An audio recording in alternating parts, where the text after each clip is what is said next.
Bonjour à tous, je suis ravi de partager avec vous aujourd'hui cette conférence que j'ai donnée au Festival Alpine Career à Avoria. Oui, c'était une expérience vraiment unique de combiner le ski dans ce cadre absolument magnifique avec des échanges passionnants sur les enjeux technologiques actuels. Je suis Marc, ingénieur expert en intelligence artificielle et j'aide les managers et dirigeants à utiliser l'IA pour booster leur entreprise. Avant d'entrer dans le vif du sujet sur les pièges de l'IA et comment les éviter, je voulais remercier les organisateurs de m'avoir donné la parole à cette occasion. C'est un plaisir de partager mon expertise sur l'intelligence artificielle lors de cet événement. J'ai eu l'opportunité de donner 2 présentations de 15 minutes chacune et celle que vous allez voir maintenant est la première. Abonnez-vous à la chaîne pour ne pas manquer la deuxième. Dans cette conférence, nous allons explorer ensemble des aspects moins évidents de l'IA. Ensuite, nous allons remettre en question certaines idées reçues et surtout, nous allons voir comment garder le contrôle sur ces outils qui prennent de plus en plus de place dans nos vies. Si vous n'êtes pas encore abonné, c'est le bon moment maintenant, car non seulement vous verrez la suite de cette conférence, mais en plus, vous aurez accès à beaucoup d'autres contenus exclusifs sur l'IA et ses enjeux pour les managers et dirigeants. Alors, c'est parti, on parle maintenant des pièges de l'IA et comment les éviter.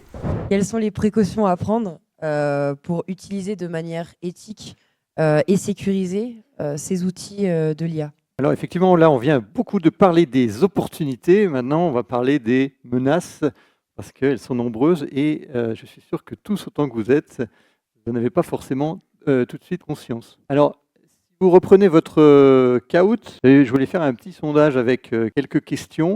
Donc, en fait, c'est simplement pour vous projeter dans des questions toutes simples, hein, comme si votre médecin envoie vos analyses à une assurance pour calculer votre prime, est-ce que vous seriez d'accord? Savoir combien vous allez payer votre mutuelle en fonction des analyses que votre médecin a envoyées. Ensuite, est-ce que vous êtes d'accord que votre frère puisse voir et écouter tout ce qui se passe chez vous, simplement pour pouvoir vous conseiller quand vous en avez besoin? Ensuite, est-ce que vous êtes d'accord que ChatGPT vous vende la base de données qu'il a créée grâce à vos contenus, à vous, collectivement? Prends vos contenus, tout ce que vous avez mis sur Internet, et ensuite il met tout ça dans une boîte et il vous vend ça 250 € par an. D'accord? Est-ce que vous êtes d'accord? Ensuite, est-ce que vous êtes d'accord que les réseaux sociaux vous observent pour essayer de comprendre votre comportement, ce qui vous intéresse, et d'influencer votre comportement, simplement en vous poussant les informations qui vont avoir l'effet qu'ils souhaitent. Imaginez que vous avez inventé un concept de campagne marketing génial et ça sert à ChatGPT et ensuite tous vos concurrents peuvent avoir le même. Vous êtes d'accord avec ça? Et est-ce que vous êtes d'accord pour que le gouvernement américain puisse contrôler et bloquer tous les trains de la SNCF? En fait, ce que je voulais vous dire, c'est que les IA ne sont pas à votre service. Il faut que vous ayez conscience de ça. En fait, les IA ne sont pas là pour vous rendre service. Ils sont là pour collecter vos données, vos usages, et le vendre au plus cher, au plus offrant. Donc, si on prend ChatGPT, ils ont été capter tout l'Internet, que ce soit Google et tous les autres. Ensuite, ils prennent toute cette connaissance. C'est une véritable course à l'armement, c'est-à-dire que vous avez des centaines de milliers de serveurs qui collectent toutes ces données et qui en font des modèles et ensuite ils les vendent. Ensuite, pour faire ça, ils vont surveiller aussi ce que vous faites. C'est-à-dire que vous utilisez ChatGPT, ils considèrent que ce que vous mettez dans le ChatGPT leur appartient. Si vous lisez les conditions générales, vous verrez que c'est le cas. Et donc, vous êtes sur écoute, en fait. Il faut être conscient de ça. Et ensuite, eh bien, ils vont vendre ces données à vous-même. C'est-à-dire que vous allez payer à ChatGPT des données, enfin une sorte de version compactée des données que collectivement on leur a fournies. Et ils vont le vendre évidemment aussi à des marques, à des marchands, etc. Et donc, soyez-en conscients. Et ce qu'il faut comprendre, c'est qu'il y a aujourd'hui des solutions qui permettent d'éviter en fait de donner toutes ces données. Alors c'est que ce soit vos données personnelles, peut-être vous en fichez, mais collectivement, il ne faut peut-être pas s'en moquer tant que ça. Mais quand vous êtes en entreprise et que vos données vont être données gratuitement à ces plateformes, ben, c'est un problème. Donc il existe des solutions open source qui permettent de mettre en place des solutions internes, soit soi-même, si on a une équipe technique, soit en passant par des plateformes qui vont s'engager à ne pas utiliser vos données pour autre chose que le service que vous leur avez acheté.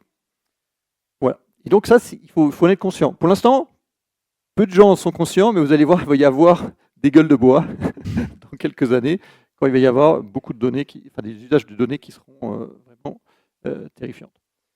Alors, ça c'était pour la partie souveraineté des données. Après, et en fait, ce qu'il faut comprendre, c'est que la première chose que vous voulez quand vous faites de l'assistance à l'IA, c'est que vous voulez plaire. C'est-à-dire vous posez une question, et derrière, vous voulez une réponse qui soit plaisante, qui soit... Et si tout le monde pose la même question, probablement tout le monde aura à peu près la même réponse. Et donc, en fait, vous allez avoir des campagnes marketing qui seront toutes les mêmes, vous allez avoir des textes sur tel ou tel sujet qui seront tous les mêmes, qui auront tous à peu près la même formulation. Et donc, vous allez être complètement conformiste. Tout ce que vous allez faire va être pareil que le voisin.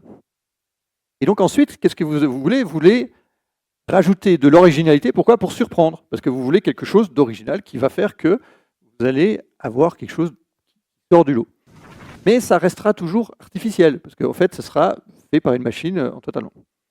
Et ensuite, si vous voulez inspirer, si vous voulez... vous savez, c'est comme si vous écoutez une musique, elle vous paraît quelconque, c'est une musique un peu qui passe dans un supermarché, il y a une petite musique de fond, c'est la même. Voilà. Puis parfois, vous entendez une musique, et puis là, elle vous dit « Ah, j'adore cette musique ». Et ça, c'est la touche humaine. C'est l'authenticité. Vous rajoutez de l'authenticité, et là, vous arrivez à inspirer, en fait, les personnes.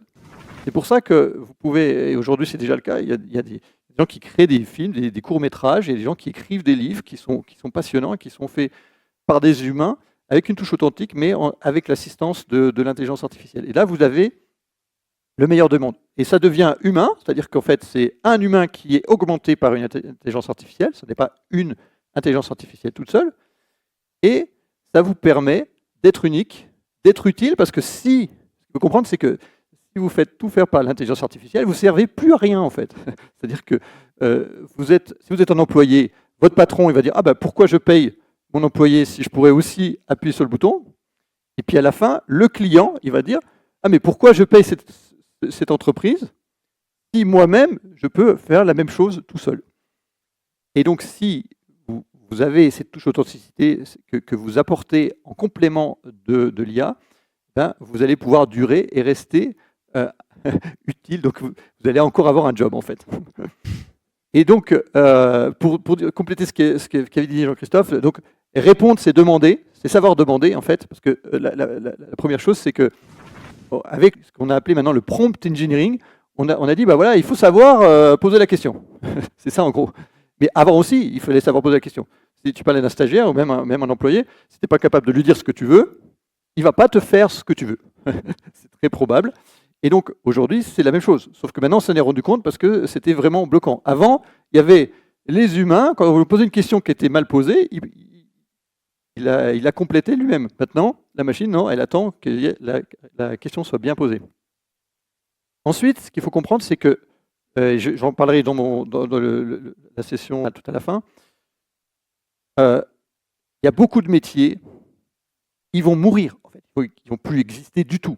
C'est certain, je donnerai tout à l'heure une petite liste. Et donc, pour moi, ça ne sert à rien d'essayer de résister.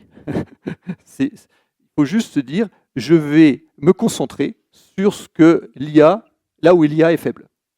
Et donc, le dernier point, c'est ne pas faire confiance à l'IA. Elle hallucine, elle se trompe, elle vous ment, elle se sert de vous. C'est ce que je disais tout à l'heure, l'IA n'est pas de votre service, elle se sert de vous. Quand vous faites des choses avec elle, elle utilise ces données pour s'améliorer et ensuite vous vendre plus cher le résultat. Voilà. Et donc pour finir, et je parlais tout à l'heure d'authenticité, avant c'était important de savoir, il y avait de la valeur dans le savoir, donc les gens qui savaient étaient puissants. Maintenant c'est fini. Le savoir est partout, il est accessible gratuitement. Il faut savoir demander, donc aujourd'hui il y a encore du mal à savoir demander, c'est ce qu'on a vu avec les prompts, etc. Ensuite il faut savoir dire, il faut savoir exprimer, délivrer ce qui a été produit. Il faut savoir faire, évidemment, mais surtout, il faut savoir choisir.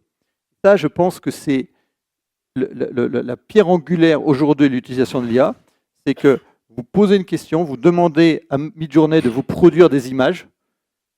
Il faut savoir choisir laquelle vous prenez. Et donc, c'est entre guillemets un nouveau métier.